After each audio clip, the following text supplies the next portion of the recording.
Hi friends, நம்ம கொலுக்கு தான் போயிருந்தோம். பார்த்தீங்கன்னா ஃபஸ்ட் டேவே கொலு வச்சு மறுநாளே கூப்பிட்டுருந்தாங்க. நம்மளால போக முடியலை.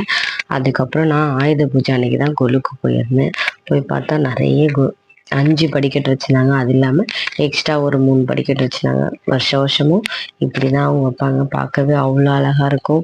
வச்சு அது வரவங்களுக்கு எல்லாருக்குமே டெய்லியும் பிரசாதம் 2 வரையும் கொடுப்பாங்க.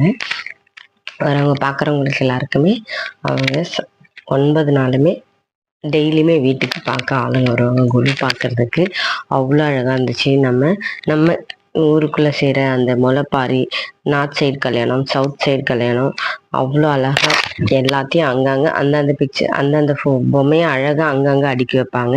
அதே மாதிரி கிருஷ்ணர் பொம்மைங்கள்லாம் ஒரு ஏக்கர் ஃபுல்லாக, இது ஃபுல்லாகவே கிருஷ்ணரோட அவதாரம்.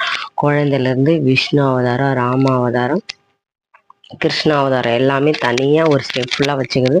அந்த 3 ஸ்டெப்புமே ஃபுல்லாக கிருஷ்ணர் தான் வச்சுருக்காங்க. அதுக்கப்புறம் இந்த 5 படிக்கட்டுமே அம்மன் சிலை, விநாயகர் சிலை, பார்த்தீங்கன்னா புத்தர், ராகவேந்திரா, அப்புறம் தஞ்சாவூர் தலையாட்டு பொம்மை, அப்புறம் பார்த்தீங்கன்னா அந்த கும்பகர்ணர், அதுக்கப்புறம் அகத்தியர் வச்சுருப்பாங்க. இப்போ நிறைய அனுமன் சிலை அனுமன் இருக்கும். அப்புறம் பார்த்தீங்கன்னா இந்த இந்த காவலாளி இருக்காங்க பார்த்தீங்கன்னா, இது இந்த வருஷம் புதுசாக வாங்கியிருக்காங்க.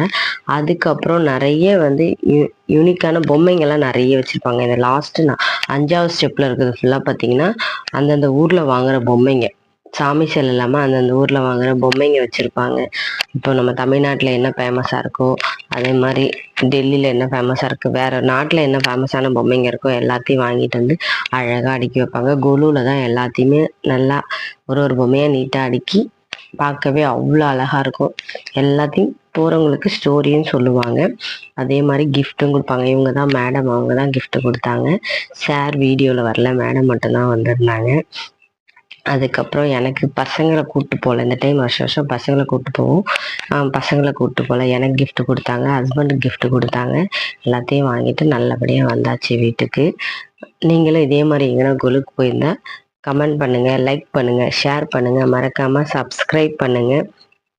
இந்த கொலுவெல்லாம் போய் பார்க்குறது நமக்கு ஈஸி, போய் பார்த்துட்டு உடனே வந்துடும். ஆனால் வீட்டில் இருக்கவங்க, அந்த கொலு வைக்கிறவங்க வீட்டில் இருக்கவங்க வராங்க, அவங்களுக்கு தான் உண்மையிலேயே ரொம்ப கஷ்டம். அந்த கொலு பொம்மையெல்லாம் எல்லாத்தையும் அரேஞ்ச் பண்ணுறது இல்லாமல் திரும்ப எல்லாத்தையும் அடுக்கி பத்திரமா எடுத்து வச்சு அடுத்த வருஷமும் வைக்கணும். அதான்